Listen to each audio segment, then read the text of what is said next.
على إبراهيم وعلى آل إبراهيم إنك حميد مجيد.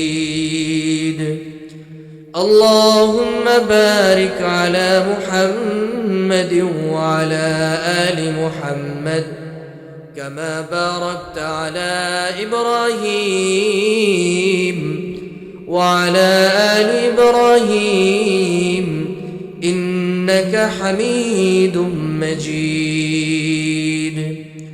बुजुर्गी की नहीं हमको ज़रूरत, गुलाम अपना बना हमको खुदाया, बता हमको तेरी राह किस तरफ है, तेरी राह पर चला हमको खुदाया. ला इलाहा. এই সাউন্ড বক্স একটু বাড়ায় দেন আর ইকো কমায় দেন.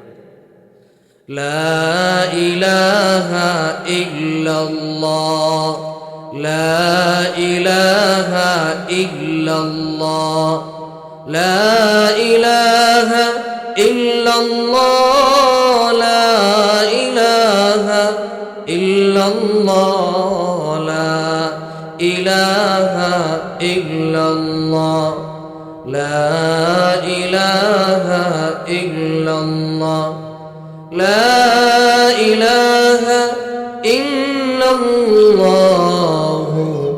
মুহাম্মাদুর রাসূলুল্লাহ সাল্লাল্লাহু আলাইহি ওয়াসাল্লাম.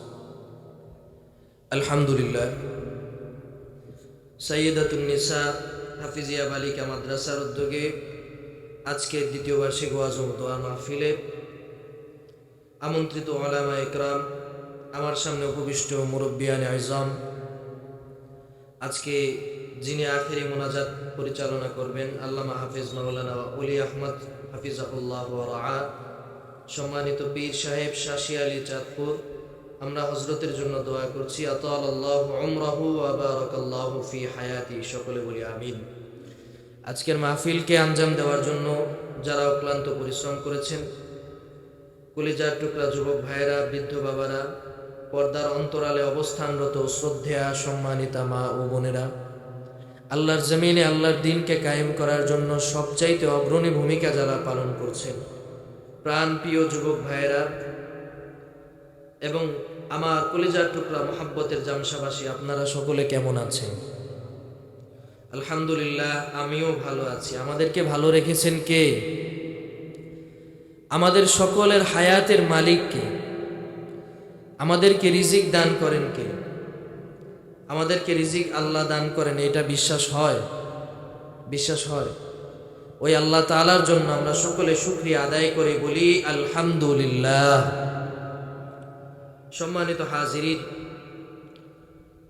আল্লাহ সুবহানাহু ওয়া তাআলা আমাকে আপনাকে এই পৃথিবীর জমিনে পাঠিয়েছেন. কেন পাঠিয়েছেন? আল্লাহ তাআলার ইবাদত করার জন্য. ইকোটা বন্ধ করে দেন, লাগলে ওই মাইকটা বন্ধ করেন, এই বক্সই থাকবে. আল্লাহ তাআলা আমাকে আপনাকে পাঠিয়েছেন তার ইবাদত বন্দিগি করার জন্য. ইবাদত বন্দিগি হবে একমাত্র কার জন্য? আল্লাহর জন্য. আল্লাহ রাব্বুল আলামিন আমাকে আপনাকে ইবাদত করতে পাঠিয়েছেন তার উম্মত হিসেবে. উম্মত হিসেবে আমার আপনার আল্লাহর ইবাদত বন্দিগি করতে হবে. কেননা আল্লাহ রাব্বুল আলামিন হচ্ছেন পৃথিবীর অন্য সব মাখলুকের চাইতে সবচাইতে বেশি ক্ষমতাবান. কেননা তিনি হচ্ছেন খালিক, তিনি স্রষ্টা, তিনি মালিক, তিনি রব, তিনি হচ্ছেন আমাদের সৃষ্টিকর্তা, আর আমরা হচ্ছি তার সৃষ্টি. তাহলে স্রষ্টা সৃষ্টির চাইতে বড় হওয়াটাই স্বাভাবিক, না হওয়াটা অস্বাভাবিক. এজন্য আল্লাহ রাব্বুল আলামিন আমাকে আপনাকে তার ক্ষমতার কথা কোরআনে হাকিমের মধ্যে জানিয়েছেন এবং আল্লাহ রাসূল সাল্লাল্লাহু আলাইহি ওয়াসাল্লামের বিভিন্ন হাদিসের মাধ্যমে তার রবের কথা, আমাদের রবের কথা আমরা জেনেছি. আল্লাহ রাব্বুল আলামিন আমাকে আপনাকে তার ইবাদত করতে পাঠিয়েছেন. এজন্য আমাদের জন্য ইবাদত করাটা আমাদের জন্য কর্তব্য। আল্লাহ তাআলা পবিত্র কোরআনে হাকিমের মধ্যে তার ক্ষমতার কথা জানিয়ে সূরায়ে মুলকের মধ্যে প্রথম আয়াত থেকে আল্লাহ রাব্বুল আলামিন তার ক্ষমতার কথা আল্লাহ জানিয়েছেন। আল্লাহ বলেন, বিসমিল্লাহির রহমানির রহিম, তাবারাকাল্লাযী বিয়াদিহিল মুলকু ওয়া হুয়া আলা কুল্লি শাইইন কাদির।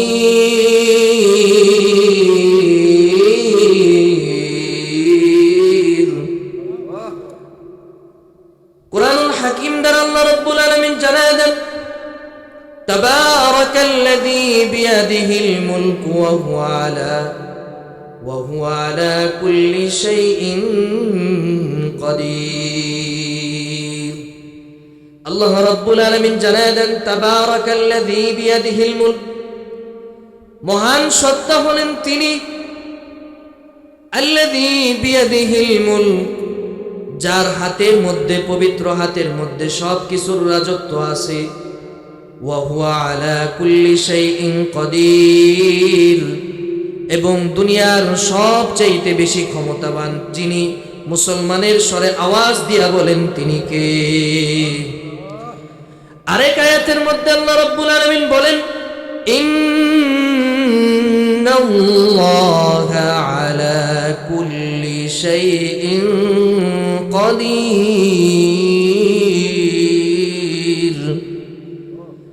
রব্বুল আলামিন কোরআনে হাকিমের মধ্যে বলেন, সব কিছুর উপরে একজনের ক্ষমতা, তিনি কে? আওয়াজ দিয়ে বলেন না, তিনি কে? আমার কথা কি বুঝতে আপনাদের কষ্ট হইতেছে? কথা বোঝা যাচ্ছে তো?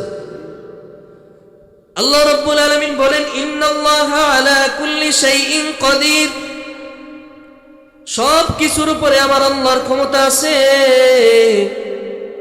দুনিয়ার মানুষ যেখানে গিয়ে তার ক্ষমতা শেষ করে ফেলে। দুনিয়ার মানুষের ক্ষমতা একটা নির্দিষ্ট জায়গা পর্যন্ত সীমাবদ্ধ। বাংলাদেশের যিনি প্রধানমন্ত্রী, ওনার ক্ষমতা বাংলাদেশ পর্যন্ত সীমাবদ্ধ। ভারতের যিনি প্রধানমন্ত্রী, ওনার ক্ষমতা ভারত পর্যন্ত সীমাবদ্ধ। আমেরিকার যিনি প্রধানমন্ত্রী, ওনার ক্ষমতা আমেরিকার হোয়াইট হাউসের বাইরে নাই। রাশিয়ার যিনি প্রধানমন্ত্রী, ওনার ক্ষমতা রাশিয়ার ওই দেশের ওই অঞ্চলগুলোর বাইরে তার ক্ষমতা নাই। কিন্তু পৃথিবীর সব জায়গায় একজনের ক্ষমতা। আওয়াজ দিয়া বলেন তিনি কে?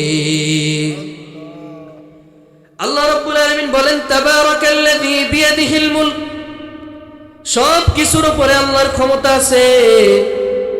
সব কিছুর উপরে আল্লাহ তাআলার ক্ষমতা আছে।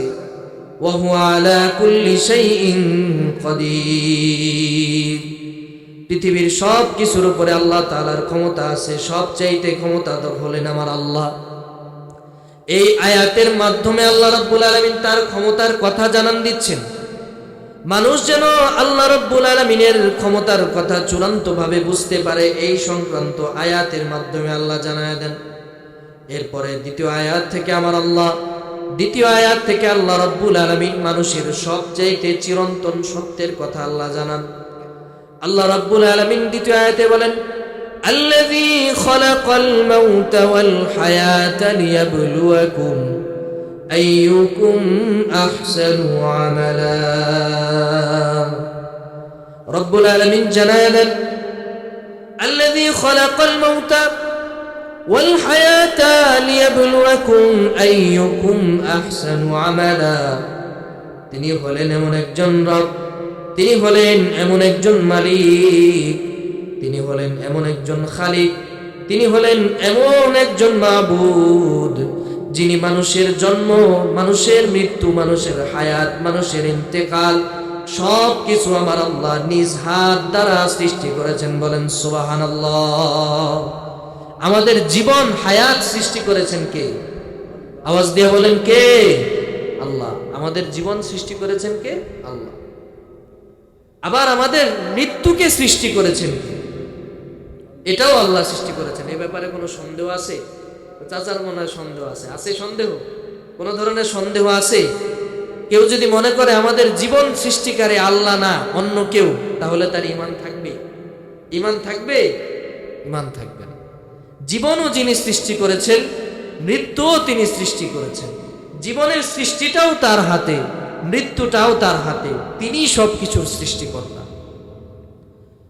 তাহলে আয়াতের মধ্যে আল্লাহ পাক বলছেন আল্লাযী খালাকাল মাউতা ওয়াল হায়াতা, যিনি মানুষের জীবনকে সৃষ্টি করেছেন, মানুষের মৃত্যুকে সৃষ্টি করেছেন। এখানে জীবন আগে না মৃত্যু আগে? বলেন তো, আমরা আগে জীবিত, তারপরে সেটা মারা যাব, ঠিক না? তাহলে আয়াতের মধ্যে আল্লাহ কি বলেছেন? আল্লাযী খালাকাল মাউতা, আল্লাহ মৃত্যুকে সৃষ্টি করেছেন। মৃত্যুর কথাটা আল্লাহ কি করছেন? আগে আনছেন। কেন? এর পেছনে মুফাসসিরিন ইকরাম রাহমাতুল্লাহি আলাইহিমগণ একটা কারণ উল্লেখ করেছেন। ওনারা বলছেন যে একটা মানুষের জীবনের বলতে পারেন সবচেয়ে চরম সত্য কি? কথা বলেন, সবচেয়ে চরম সত্য কি? মৃত্যু। যে মানুষটা আল্লাহকে বিশ্বাস করে না, আল্লাহকে কি করে না? বিশ্বাস করে না। নবীকে বিশ্বাস করে না, সাহাবা ইকরামকে বিশ্বাস করে না, আমাদের আলেমদের কথা তো বাদই দিলাম, আল্লাহকে পর্যন্ত বিশ্বাস করে না, এমন লোককে গিয়েও যদি আপনি জিজ্ঞেস করেন, সোজা ভাষায় তাকে আমরা কি বলি? নাস্তিক বলি। যে আল্লাহতে বিশ্বাস করে না, বলে দেয়ার ইজ নো গড, আল্লাহ বলতে কিছু নাই। নাউজুবিল্লাহ, আগামীকালকে করেন নাউজুবিল্লাহ বলেন, বলে কি? দেয়ার ইজ নো গড, আল্লাহর বলতে কিছু নাই, নাউজুবিল্লাহ। তারা পর্যন্ত তাদের কাছে গিয়ে যদি আপনি জিজ্ঞেস করেন যে ভাই আপনি আল্লাহকে বিশ্বাস করেন, বলবে না। বলবে নবীকে বিশ্বাস করেন, বলবে আরো আগে না। কিন্তু আপনি ভাই মৃত্যুকে বিশ্বাস করেন, তখন সে কি বলবে? বিশ্বাস করে কি করে না? বলেন তো? করবে। কেননা মৃত্যু হচ্ছে মানুষের সবচাইতে চূড়ান্ত সত্য। কথা বলেন ঠিক কিনা? মৃত্যু সবচাইতে চূড়ান্ত সত্য। একটা মানুষ যে আল্লাহকে বিশ্বাস করে না, নবীকে বিশ্বাস করে না, কিন্তু মৃত্যুর কথা বললে সে বলবে yes I believe in death, আমি মৃত্যুতে বিশ্বাস করি। এজন্য আল্লাহ পাক রব্বুল আলামিন আয়াতে কারিমার মধ্যে মৃত্যুর কথাটা আগে বলছেন। তো মৃত্যুর কথা আল্লাহ রব্বুল আলামিন বলেছেন, বলার সাথে সাথে আল্লাহ রব্বুল আলামিন আয়াতের মধ্যে বলেছেন তিনি হচ্ছেন সেই মহান সত্তা যিনি মানুষের মৃত্যুকে সৃষ্টি করেছেন, আবার জীবনকে সৃষ্টি করেছেন। কেন? আল্লাহ আয়াতের পরের অংশের মধ্যে এটা স্পষ্ট করে দিচ্ছেন। ভাই এটা লাগলে বন্ধ রাখেন, মাইকটা ওটা বন্ধ রাখেন, আওয়াজ শুধু বক্স থাকুক, বক্সে সাউন্ড দেন, ওটা বন্ধ থাকুক। যিনি মানুষের মৃত্যুকে সৃষ্টি করেছেন এবং জীবনকে সৃষ্টি করেছেন, কেন? লিয়াবলুয়াকুম, যাতে করে তিনি তোমাদেরকে পরীক্ষা করতে পারেন। কি করতে পারেন? পরীক্ষা করতে পারেন। বক্সে সাউন্ড বাড়ায় দেন, বক্সে বাড়ায় দেন, ওই মাইকের আওয়াজ কানে বাড়ি। 20 মিনিট হইলে পরে আবার চালু। যিনি মানুষের মৃত্যুকে সৃষ্টি করেছেন এবং জীবনকে সৃষ্টি করেছেন, সাউন্ড বাড়ান ভাইয়া। কেন? আইয়ুকুম আহসানু আমালা, যাতে করে তিনি তোমাদেরকে পরীক্ষা করতে পারেন তোমাদের কার আমলটা বেশি সুন্দর, কার আমলটা বেশি সুন্দর, কার আমলটা আল্লাহর কাছে বেশি গ্রহণযোগ্য, কার আমলটা আল্লাহর কাছে বেশি পছন্দনীয়, তোমাদের মনের নিয়তটা কেমন হয়, এই ব্যাপারটা আল্লাহ তাআলা পরিষ্কার করার জন্য মানুষকে এই হায়াত নামক পরীক্ষা কেন্দ্রে পাঠিয়েছেন। বলেন সুবহানাল্লাহ। আল্লাহ বলছেন লিয়াবলুয়াকুম আইয়ুকুম আহসানু আমালা, যাতে করে তিনি তোমাদেরকে পরীক্ষা করতে পারেন। এখন বলেন পরীক্ষার পরিবেশটা কেমন হয়? আমাদের এই যে আমাদের স্যার সামনে বসা আছেন, উনি জানেন পরীক্ষা যখন সময় দেওয়া হয়, পরীক্ষার জন্য 3 ঘন্টা সময় নির্ধারিত থাকে। এই 3 ঘন্টার মধ্যে একজন শিক্ষার্থীকে স্বাধীনতা দেওয়া হয় যে তুমি চাইলে ভুল উত্তর লিখতে পারবা, চাইলে সঠিক উত্তর লিখতে পারবা, চাইলে ভালোটা লিখতে পারবা, চাইলে মন্দটা লিখতে পারবা, তোমাকে কোনো ধরনের বাধা দেওয়া হবে না। তুমি যদি ভুল উত্তর লিখো তাহলে তোমার ভুল উত্তর লেখার মাধ্যমে তোমার নাম্বার কাটা যাবে, তুমি পরীক্ষায় ফেল হবা। আর যদি তুমি সঠিক উত্তর লিখো, এটার মাধ্যমে তুমি পরীক্ষায় ভালো রেজাল্ট করবা, তোমার পরীক্ষা ভালো হবে, তুমি পরীক্ষায় উত্তীর্ণ হয়ে সবচাইতে ভালো নাম্বার পাবা। কথা বলেন ঠিক কিনা? আমার কথাটা বোঝা গিয়েছে? তাহলে আল্লাহ পরীক্ষা নিচ্ছেন, পরীক্ষা নেওয়ার মাধ্যমে আমাকে আপনাকে আল্লাহ দুনিয়ায় স্বাধীনতা দিয়েছেন। আল্লাহ বুঝাতে চেয়েছেন যে বান্দা, তোমাকে আমি পরীক্ষা নিলাম, এই পরীক্ষার মঞ্চে তুমি পরীক্ষা দিবা, পরীক্ষা দেওয়ার পরে ভালো লিখো, ভালো আমল করো, ভালো কাজ করো, কিংবা খারাপ লিখো, মন্দ কাজ করো, মন্দ আমল করো, সব কিছুরই স্বাধীনতা আছে। ফলাফল যেদিন আসবে, আমলনামা যেদিন আসবে, যেদিন তোমার মিজানের পাল্লায় তোমার আমল ভারী হবে, তোমার পাল্লায় ওজন দেওয়া হবে, তোমার ডান হাতে আমলনামা আসবে নাকি বাম হাতে আমলনামা আসবে, অর্থাৎ দুনিয়ায় তুমি ভালো আমল করলে ডান হাতে আমলনামায় আসবে, আর যদি খারাপ আমল করো তাহলে বাম হাতে তোমার আমলনামা আসবে, তুমি জাহান্নামে যাও। তাহলে দুনিয়ার জমিনটা আমার আপনার জন্য পরীক্ষা কেন্দ্র।